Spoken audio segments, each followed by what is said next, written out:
You! Are you ass? Don't lie to me. Saw that you wanted. Don't lie to me, Walt. You sussy baka. You wouldn't be here if you weren't ass. That's why you clicked on this video. I get it. Smoke is bullshit, Raiden is bullshit, Serena is bullshit, Baraka is bullshit, cameos are bullshit, Mortal Kombat is bullshit, struck by lightning, controller exploded, dog won't start barking, mom won't stop talking. I get it. I get it. I make all these excuses myself and more. None of these things matter. Today, I can teach you 5 of the biggest mistakes that you're making in your own gameplay that are keeping you down in the booty ranks. And I can teach you how to utilize these things, fix them, and climb and ascend to the god ranks that you deserve to be in. Let's begin with number 1. Let's go ahead and talk about the number 1 most important thing in Mortal Kombat 1 that people have just been casting away to the side, not giving a shit about. And that's blocking.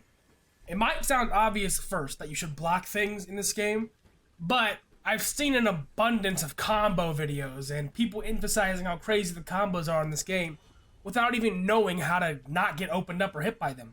This is the type of game where if you get hit by one thing, you're basically dead. Every character has like 50% combos. It's like a Marvel vs. Capcom at this point. So you've got to understand that blocking and defense is way more important than offense in this game. So let's start off with how do you get better at blocking. Number 1, the number 1 thing I would just tell people to do is go into public matches and try to block. And if you're fighting a character who uses a block string on you that you can't really get out of and it's difficult for you to beat, go into training with said character and try it out.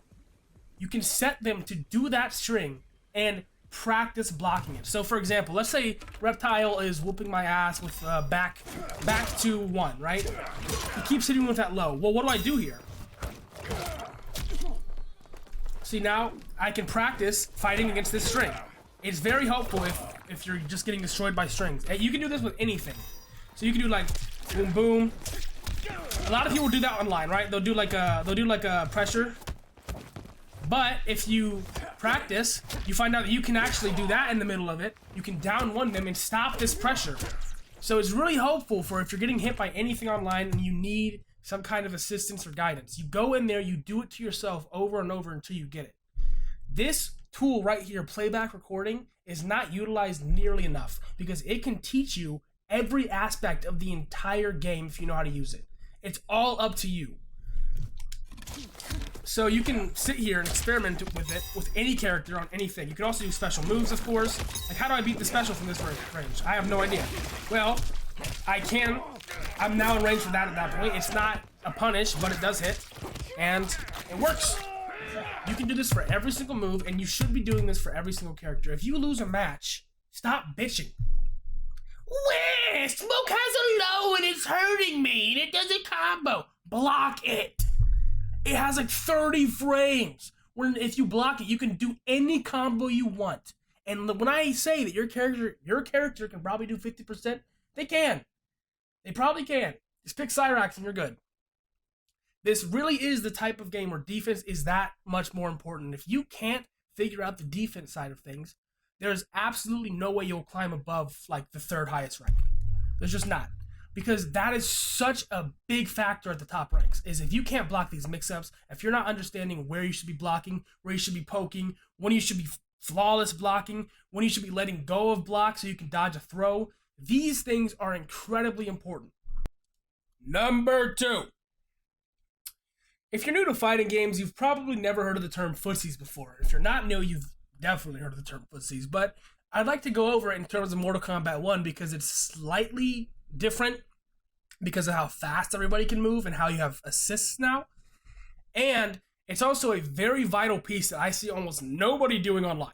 So what you want to do is find a good string that you can just use, right? Havoc's back 2-2 is really good. It has a lot of range. It's a mid, it's fast. Find the tip of this move, right? Where's the tip of this move? Where can I hit this at?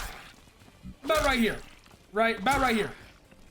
So what you want to do is sit around the range of that and wait for your opponent to do something. So let's just say it's Reptile, right?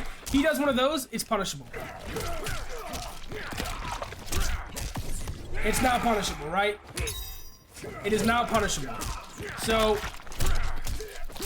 This basically turns your gameplay from sitting in their face all day hoping that you can hit your thing to actually actively being able to hit it and thinking about when you're going to be able to hit these things. Let me tell you right now, in the lower ranks, people are going to be spamming combos when they're not even near you. These guys are going to be aiming for Casper 24/7, okay? Their opponent is Casper the Friendly Ghost. Don't fight them. Let them fight him and then go whoop their ass. Go jump them in the middle of the fight, okay? Because that is the way that you beat characters in this game. Is footsies, is staying outside of their range, using the tip of your range, and poking them out. Another very important part of neutral that I haven't seen a lot of people utilizing. There are strings, let's say like one of these. Let's say like one of these, boom. I can see that on the left, counter.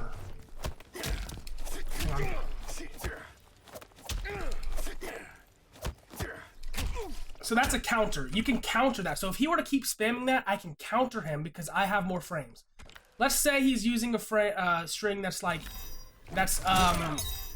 you can punish it. So instead of the counter, right? Actually, that string is not punishable, my bad. It's just, yeah, we'll do this one. Punish. On the left side, you see punish. What that does is if you're fighting someone who you can't actually punish with a full combo, you do one of these, now you're plus. So it's your turn. It is your turn now. What that means is you can basically use anything that is, as long as they can't get their jab out in time, which if you look in the bottom left, 7 frame startup. Anything with 7 frames or more of startup will get hit by jab. So be wary of that. That sucks. You want to use your fast move. Generally, if you hit a jab, you want to go into something like this. Like, if I'm playing Havoc and I jab him, right? I'm not going to want to do this. This is way too slow. It's in his face. What's Havoc's best close range string? 2-2. Bam, bam. It goes high overhead. So boom. And then I can go overhead low with Frost. If I hit, get a full combo. I can finish the string. I can throw, because a lot of times when you down one someone, they will block. And you can throw them, and you can stop them from blocking. Throwing is very good in this game. More on that later. A lot of people think it's cheap. So yes, all in all, neutral is very important. Make sure that you're staying inside of your range. Go find your strings that are longest range and are best for poking. You want to find fast strings that aren't too unsafe and can poke them from far ranges like this. For Reptile, it's his back 3-1. It's his back 3-1. It's very far. It's a low. It has a lot of range. As you can see, this string has a lot of range. Just look at it. Even I'm back dashing, it hits. It's a lot of range. So most characters have some kind of string like that. If not, you're playing a rushdown character, and you know you gotta just throw this out of the window and just do random shit, and you'll be fine. You know. So if you're playing a rushdown character, you're playing Johnny Cage, do whatever, you'll be all right. But for people who are playing characters that are fun, try this out. 3. Jumping. Stop being a dumbass, okay? I see right through you. I see every jump you're gonna do. I know you've been knocked down 10 times in a row. Every single time I knock you down, you jump. What's he gonna do this time? Let me show you why jumping is such a bad strategy in Mortal Kombat 1 specifically. Characters have access to what is called blocking, right? We kind of discussed this earlier. What I didn't talk about is up blocking. You see how my hands kind of go up there for a second, and I get an up block thing on the left there? What does that mean? Well, if I up block an overhead, I am able to punish it. Usually that can't happen in Mortal Kombat games. In this one, it can't. So not only can I punish it, I can punish it for a full combo. Right? You can punish that for a full combo every single time. You just gotta time it a little bit right, and you have 0 drawback on doing it. The only thing they can do at this stage is one of these, where they kind of just jump and throw. Because if you're up blocking here, they can get you, they can psych you out. But for the most part, people don't even know up block exists. I've barely seen anybody utilizing up block, and I've seen nobody who understands that you can get full combo punishes off of this. So let's go back to this. We get a full combo punish off of any jumping and setup. So if we can do this off of jumping, does jump seem that good to you anymore? No, it's horrible. But I see nothing but jumpers online. It is not good. It should be a 1 to twice per match thing. Let me just show you something. Like jumping, you can't block in the air. If you hit your leg, that's great. But once people learn how to up block, you're getting full comboed every time you jump. So stop jumping. Get ahead of the curve. Do not jump. If you see your opponent jumping, block it every single time. You want to up block them often. Up blocking is really good in this game. Like, it's underrated because it's a new mechanic. People will start catching on, and jumping will start becoming more and more useless. So stop jumping, stay grounded, and start up blocking. Number 4. A lot of people seem to think this is an incredibly cheap tactic. It's not. If your opponent is sitting here all game, blocking everything you do, throw them often. Throw them often, okay? Don't just throw them like every now and then. Mix your throws into your offense. Do one of these. Bam, bam. Oh, am I gonna use my overhead here or my throw? Because I have both. Now they're confused, they're scared, they're blocking, and they'll stop blocking as much because you're throwing them every time. Havoc's lucky because he has a throw in his string, so I can go ahead and kind of say, screw your block that way. But a lot of characters don't have throws in their string, so you're going to want to use neutral throws often. One thing that Havoc can't do that other characters can do is combo off of his throws. A lot of characters can with cameos, like Baraka Cyrax, Astra Scorpion, you name it, can combo off of their throws and do like 30%. So if you can get 30% off of an unblockable throw, why aren't you throwing more often? It's not cheap. If they are not breaking it, keep doing it. I don't care what anybody says. And if you're curious as to how you break throws, it is either X or A or Y and B. I'm not going to tell you for forward or backwards throw because it's kind of useless, and it's always a guessing game anyway. So I would just either press X or A or Y and B. I also kind of forget off the top of my head because I'm horrible breaking throws as to which that is. But I'm fairly certain, okay? I'm fairly certain that X and A is for back throw and Y and B is for forward throw. I'm fairly certain. But I gotta check now. I gotta check now.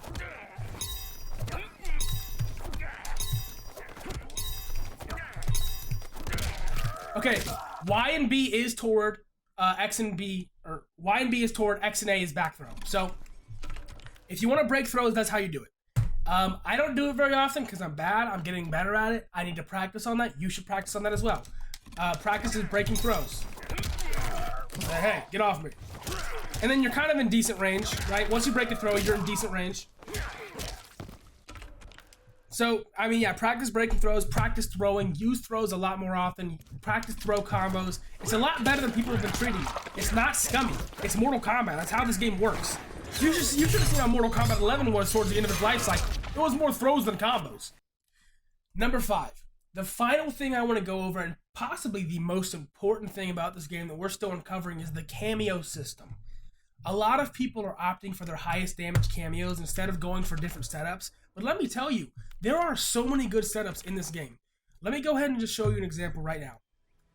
We've got this whole array of characters here. Most people will select their character and pick someone like Serena or Cyrax because they've seen the damage they can do on TikTok combos or reptile combo video, blah, blah, blah. Let me go ahead and show you just one little setup with someone who's not Serena that is absolutely, positively busted, okay? Let me find a reptile. You go Kung Lao assist. The reason you go Kung Lao assist, what? Kung Lao doesn't have the best of combos. He has that little launcher, but I don't see him in the YouTube combo videos. I don't care. That's not why cameos are good, and that's not why they're being used in the highest level of play right now. If you go and look at pro videos, they're using cameos like Kung Lao to do shit like this. They throw the low hat down, and they'll go for little mix-ups here. Low overhead mix-up right there. As you can already see. And on someone like General Shao, it's even better. Because you can go like this. Low overhead mix-up. It is crazy. And you can also make it safe. You can also make it safe. If you hold it for long enough, they're going to be conditioned to go for a down one or some kind of punish. The hack comes in, dink. So you already got this broken setup. Look at the cooldown on that. I mean, here, wait, let me change this to default. Look at the cooldown on this base. Holy shit. Let me hold it the whole time. Oh my lord. And that's not even to mention, like, Shao Kahn also has this stuff with Kung Lao where you can do teleport shenanigans. He has, he still has combos with Kung Lao. You go like this. Oh. Alright, well, you can't do that if you're not bad. I'm bad, obviously, but you still have these combos. And you can do them as long as you're a good player. But you do have, you do have them. Now, personally, I prefer to use Motaro as General Shao, but I've already covered that in one of my guides, so I didn't want to show him here. But that's just one example of how setups can get broken. There's examples of Scorpion, Jax, where you have genuine unblockable setups mid-combo because of his spear ground pound setups. You have Reiko Darius, I mean, that's more of a combo thing, but still, it's niche because it's a grab combo. You have the Reptile Sub-Zeros, where you want Sub-Zero for the anti-zoning and to go invisible mid-combo for the mix-up. You have Kenshi Sub-Zero, which, I mean, that sets up your little ghost guy. That the pro players are using these things instead of the stuff like Serena and Cyrax because they want to set themselves up for mix-ups and to get these combos in. The hardest part about this game is actually opening them up. It has nothing to do with the combos at hand. There we have it. I'm looking dead into the eyes of the next Evo champion. Just don't forget me when you're up there, okay? Don't let the fame get to your head. With that being said, that'll be it for today's video. I really enjoyed making this video. I hope you all enjoyed it. Please consider giving me a like and subscribe if you enjoyed this video. It really helps me as I'm a new content creator, and getting my face out there is kind of a lot more difficult than it seems in the waves of people trying to make content. So please give me a like, subscribe, follow my Twitch at BigFlounda if you can. It would really mean a lot to me. It'd help this grow a lot quicker. Thank you for being here, and I'll catch you on the next one. Peace out.